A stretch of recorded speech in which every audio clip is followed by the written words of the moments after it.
MrBeast is YouTube's golden boy. He's the first YouTuber worth $1 billion. But recently, he got hit with a $100 million lawsuit from the people who ran his ghost kitchens at MrBeast Burger. If that wasn't bad enough, he was actually sued again and ended up losing the case, as he was sued for a trademark infringement lawsuit on his Feastables candy bar for having the name These Nuts. He's not even a billionaire anymore. Oh my god, that's terrible. I feel bad. Here's S-tier MrBeast. I hope you become a billionaire again, little bro. Just keep grinding 5 a.m. showers with Carl. There's so many other YouTubers that have been sued and are getting sued currently for a lot of horrible things, like almost killing people, scamming fans, and faking videos. But let's start off light with Airrack, who's getting sued for a YouTube prank. My lawyer says we could be spending up to like a year in jail. He's getting sued by the Lakers guard Austin Reeves, as he uploaded a video where he snuck into an NBA game by impersonating the Lakers player. And the funny thing is, he actually made it onto the NBA court. Now, there's a lawsuit against him. I'm gonna put you in the S tier though, just because you didn't fake this video and you didn't kill anyone. Based on all the lawsuits I've seen, this isn't even that bad. Also, S tier means I hope they win their lawsuit. Jack Doherty, his security guard, who is a beast, bops a random dude at a party. This same security guard also knocked out a woman while he was security for DaBaby. I think bro just loves his job too much. Now, Jack is being sued by the guy who was punched in this clip. Do you think it's fair for Jack to take the fall for his security guard's actions? Yes, this guy is annoying. F tier. F tier means I hope they lose their lawsuit. That's honestly crazy to say. I'm not really preying on these people's downfall, okay? Unless they're in the F+ tier. Stephan, and like 8 other finance YouTubers, all got a class action lawsuit bankrupting their entire bloodline. A $1 billion lawsuit because they promoted the crypto exchange FTX, which collapsed and lost $8 billion of customers' money. Should these YouTubers be held responsible for the collapse, or were they just unlucky endorsers? Well, in the end, they actually did get a small punishment, as they ended up settling the lawsuit. Settling means the YouTubers didn't want this to go to court, so they just paid money to make the case go away. And funny enough, the amounts that they paid were elite. $180,000 from Brian, $122,000 from Meet Kevin, $37,500 from Tom Nash, $10,000 from Stephan, and $5,000 from Jeremy Lavrie and Andre G. S tier for settled, I guess. David Dobrik, YouTube's heartthrob in the 2010s, is being sued by a former friend, Jeff Wittek. Everybody on YouTube has heard of this case, but there are some recent updates that I can share with you. But if you haven't heard, here's a quick recap of the lawsuit. Jeff Wittek was on top of an excavator that was being operated by David Dobrik, and David was recording and driving the excavator at the same time for his YouTube video, when all of a sudden he cranked the speed up a ton on it and sent Jeff flying into the excavator, nearly killing him. This is what Jeff looked like after the incident. Jeff decided to take David to court and sue him, and now the recent update between the two is showing things getting messy. David Dobrik is pushing the lawsuit out, so Jeff runs out of money and can't fight the case anymore. Meanwhile, David is just chilling on Snapchat, getting paid probably millions a month to spam post like a 13-year-old on his story, which was recently called out by Jeff on Twitter, as he tweeted Snapchat publicly to stop financially supporting David. Some say Jeff should have known the risk. Others think David went too far. What do you think? I personally think F tier for David Dobrik. Jeff Wittek. Yeah, the same guy suing David Dobrik is now getting sued with David Dobrik by State Farm. State Farm is saying this incident should be a workplace accident and that Jeff needs to file for workers' comp, and that David Dobrik needs to pay back State Farm's insurance money. So now this lawsuit and the last one I just talked about are tied together, and it's just slowing the whole process down in general. I'll link a video below that I watched that helps my peanut brain understand this lawsuit drama. S tier Jeff, good luck. Trisha Paytas. This girl is wilding out every week, making her an internet icon. She even called out David Dobrik for being a sociopath. Sociopath thing? Yeah, that you are one? I mean, no, because I have emotions, but No, you don't! You're such a liar. You don't have any emotions, zero. And she is always trying to beef with someone for some reason, even MrBeast. MrBeast. Oh, no! No, I'm not a fan. What? So it was only time before someone went after her for slander, although the A-lister suing her kind of deserved to be called out, but maybe I'm wrong. You guys can tell me what you think. She made a TikTok about the Full House actor Bob Saget, calling him creepy and also comparing him to actual predators like Woody Allen and Harvey Weinstein. And this sparked Bob Saget's litigation team to come after Trisha. They're still suing you? I don't know.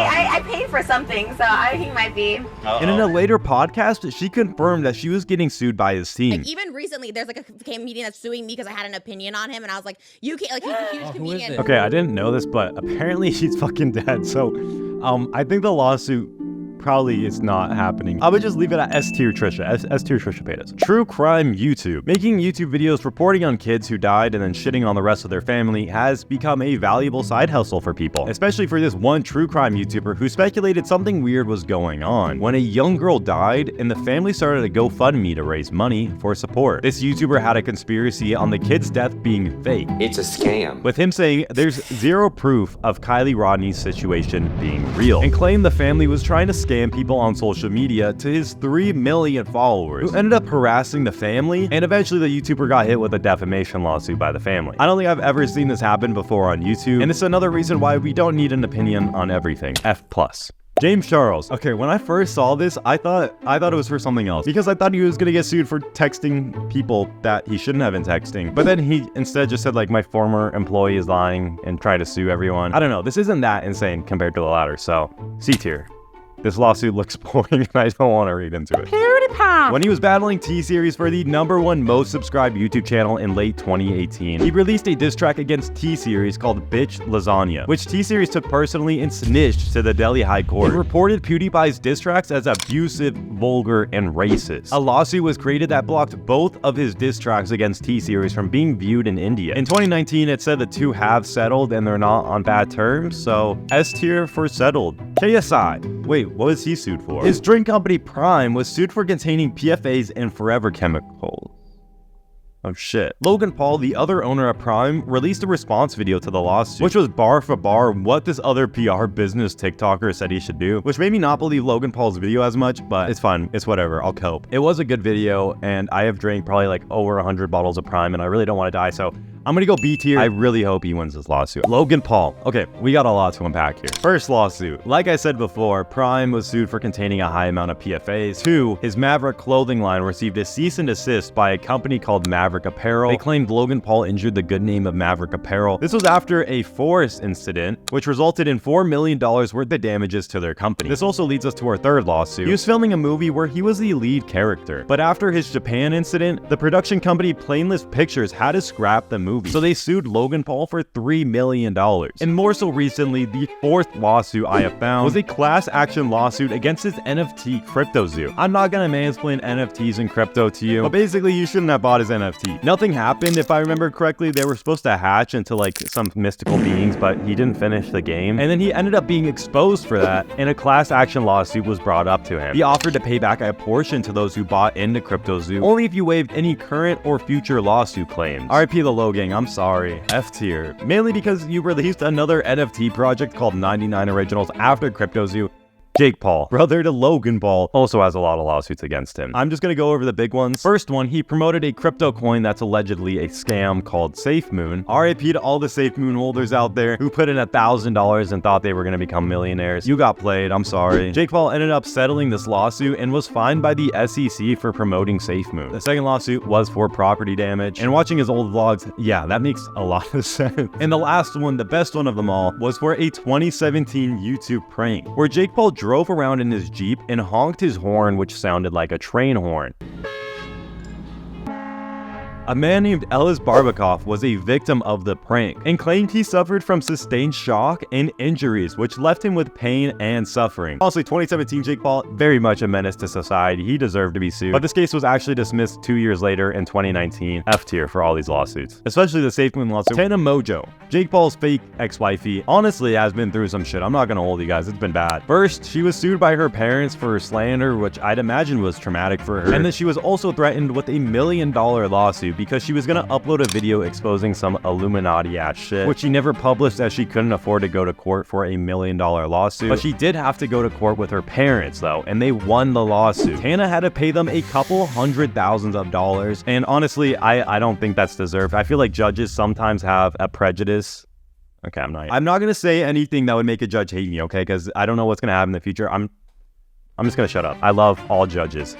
You made the right choice. Fuck Tana. A tier, because I can't put you in the S tier since you lost your lawsuit. It wouldn't really make sense. And that's just unfair to the others, you know? I hope you understand, like, it's nothing personal. I really love your podcast. ssSniperwolf was sued by her former ex-husband, and this lawsuit called her out. It confirms widespread suspicions that she fakes all of her content. Well, used to. If you're a gamer, you will understand. She's being sued and faces 7 counts, including breach of fiduciary duty, breach of contract, breach of the implied covenant of good faith fair dealing, torturous interference. Girl, what the fuck did you do? Basically, her ex-husband helped build her entire channel since 2013. He literally recorded the gameplay for her to commentary over, which blew her up initially. Which proves she was faking COD videos from earlier. I believed it. I watched those videos. I believed that she was like really playing. I was defending her. I'm a fool. Back to the lawsuit. Her husband was the channel strategist, and when they divorced, she locked him out of the channel and business relationship. That's weird. I don't want to ever cross paths with this woman. She scares me.